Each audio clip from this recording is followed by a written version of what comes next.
decisão. Agora cedo nós conversamos com o procurador Sócrates de Souza. Ele esteve aqui no Bom Dia e denunciou que lá no Ministério Público havia o emprego de parentes. Ele agora entrou com uma representação no Conselho Nacional do Ministério Público contra o procurador-geral aqui do Estado, José Paulo Calmon Nogueira da Gama, e contra o promotor Sancler Júnior. Vamos saber por quê com o repórter Geraldo Nascimento, que fala ao vivo. Geraldo, bom dia. Bom dia, Abdo. Por telefone, agora há pouco, o procurador Sócrates de Souza me disse que a representação contra o procurador-geral José Paulo Calmon foi encaminhada ao Conselho Nacional pelo que Sócrates chamou de inércia do procurador José Paulo em não demitir parentes de servidores do Ministério Público Estadual. Já a representação contra o promotor Sancler do Nascimento Júnior pede ao Conselho Nacional que avalie a responsabilidade de Sancler por ter negado a prática do nepotismo no Ministério Público do Espírito Santo. Desculpe. Em declarações à imprensa. Sancler é membro do Conselho Nacional do Ministério Público e votou contra a proposta aprovada ontem. Ainda de acordo com Sócrates de Souza, o procurador-geral deve demitir logo os parentes de servidores e não esperar pelo prazo de 60 dias para cumprimento da decisão. Abdo.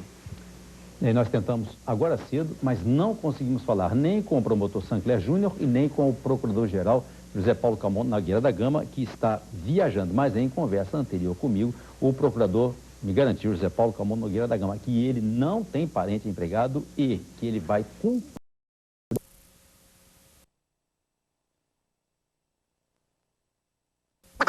Promotores, procuradores e ocupantes de cargos de direção no Ministério.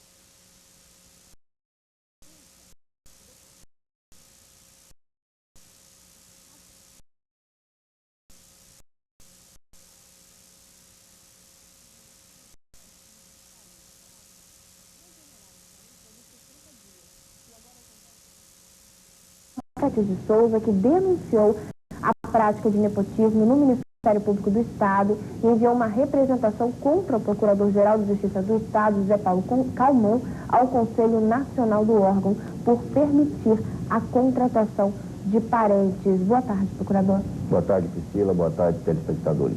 Procurador, primeiro eu queria que o senhor colocasse para a gente a sua interpretação quanto a essa decisão do Conselho Nacional de proibir a prática de nepotismo. Como que ela vai ser colocada, na verdade, aqui no Espírito Santo? Veja bem, essa prática ela é vedada pela Constituição Estadual, pela Federal, e dentro desses princípios constitucionais, o princípio da moralidade, o princípio da legalidade e principalmente da impessoalidade impedem a contratação de parentes, mesmo nos cargos comissionados, porque eles devem primar principalmente pelo critério, pela aplicação do critério da impessoalidade. E agora, com a decisão do Conselho Nacional do Ministério Público, os procuradores gerais devem ceifar de vez essa prática que não deveria figurar nos quadros do Ministério Público. O senhor fez a denúncia em setembro, inclusive a imprensa apresentou essa denúncia sobre a prática de nepotismo no Ministério Público Estadual. Só queria que o senhor colocasse para a gente a sua interpretação quanto a essa questão. Como que funciona na sua interpretação essa questão do Ministério Público? Veja bem, não foi exatamente em setembro.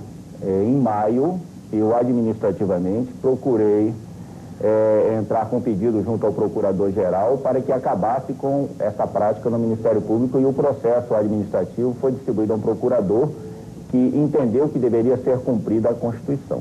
Para minha surpresa, logo depois dessa decisão administrativa, um membro do Ministério Público Estadual e assessor do Procurador-Geral, e também é conselheiro do Conselho Nacional, procurou os meios de comunicação para afirmar que não existia nepotismo no Ministério Público Estadual. A partir daí, como procurador, eu procurei os mesmos meios de comunicação. Foi nesse mês de setembro, então? Foi no mês de setembro, para apresentar documentos que comprovavam que existia nepotismo. De que forma ele é praticado no Ministério Público Estadual, no meu entendimento?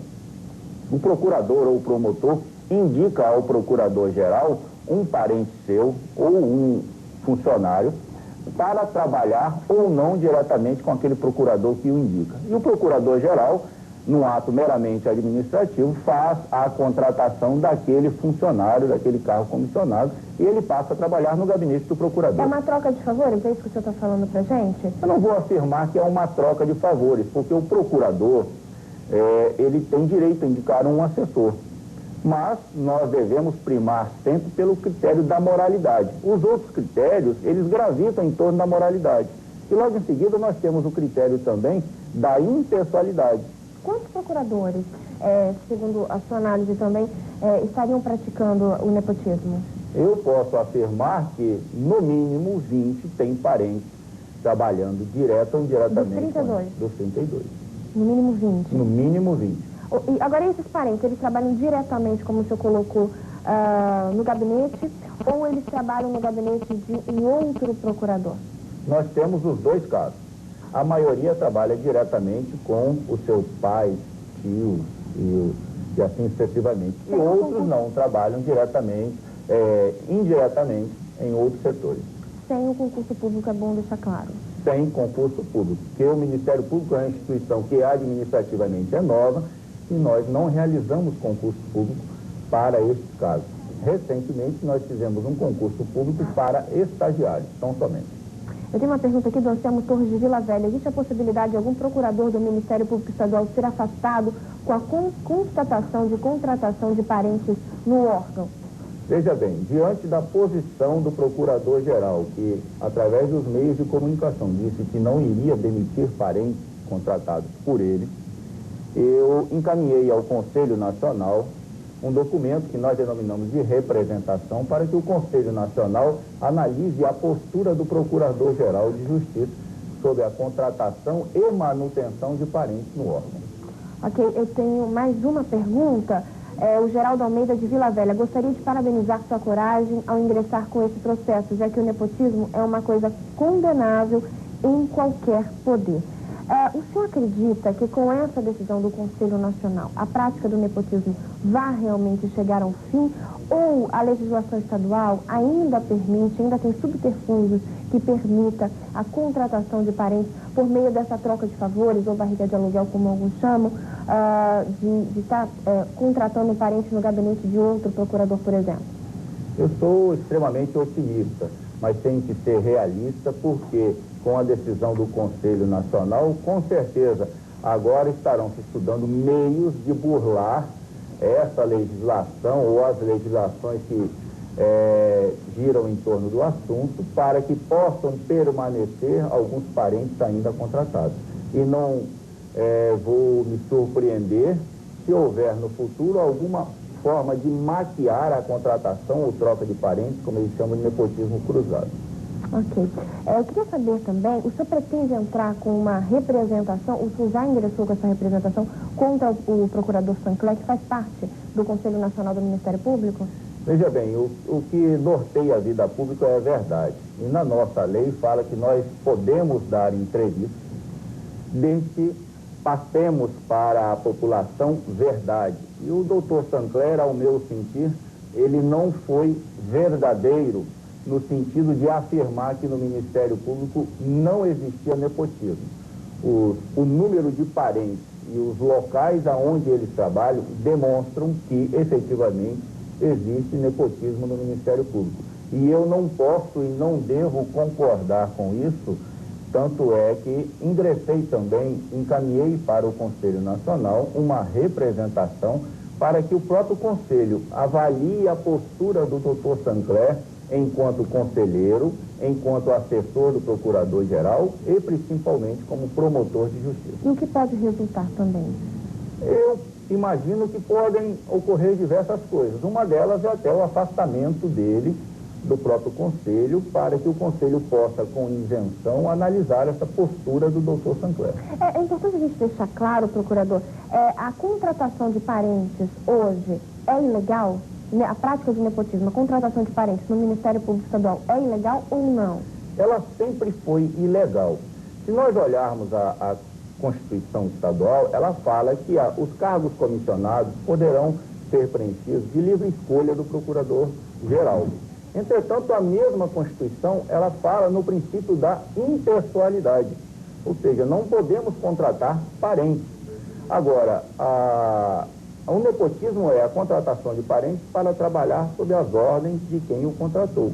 Ou seja, tem essa possibilidade, então, só se o parente contratar essa pessoa para trabalhar no seu gabinete, que seria ilegal. Mas se for essa troca de favores, não há ilegalidade. É essa alegação de que não existe nepotismo. É aí que está o cerne da questão. Porque alguns alegam que eles não contrataram os parentes que trabalham nos gabinetes, e sim o procurador-geral.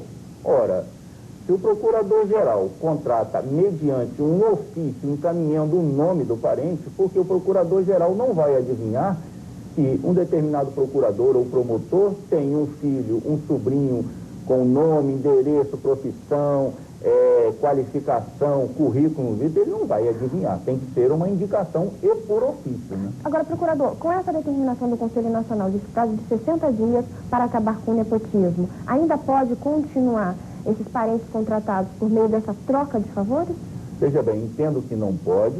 E eu espero que essa decisão de demitir não aguarde nem a publicação e nem o transcurso desses 60 dias. E eu acho que a decisão ela tem que valer a partir de hoje, já que foi decidido, e não temos que esperar a publicação da resolução para aí sim contarmos os 60 dias. Eu acho que já está decidido, já está sacramentado. Eu vou encerrar nossa entrevista com a opinião do Marcos de Carapebus. Quem dera a todos que os procuradores do Estado pensassem como você. O senhor está colaborando para a transparência e ética no Poder Judiciário. A opinião do Marcos, procurador de Justiça Sócrates de Souza. Agradeço muito a sua análise aqui no Jornal Local, e eu gostaria de lembrar que nós estivemos em contato com o Ministério Público Estadual. Segundo a assessoria de imprensa do órgão, o procurador-chefe do Ministério Público, o procurador José Paulo Calmon, está participando de uma reunião do Conselho Nacional de Ministérios Públicos em Belo Horizonte e, por enquanto, não vai se pronunciar sobre o assunto. O promotor de justiça Sancler Júnior foi procurado, mas também está viajando e não foi localizado para comentar esta questão. Mais uma vez agradeço a presença aqui do procurador. Estou à disposição para quaisquer esclarecimentos. Muito obrigada. E a seguir uma análise das declarações dadas pelo presidente Lula na noite de ontem, durante uma entrevista coletiva. E ainda...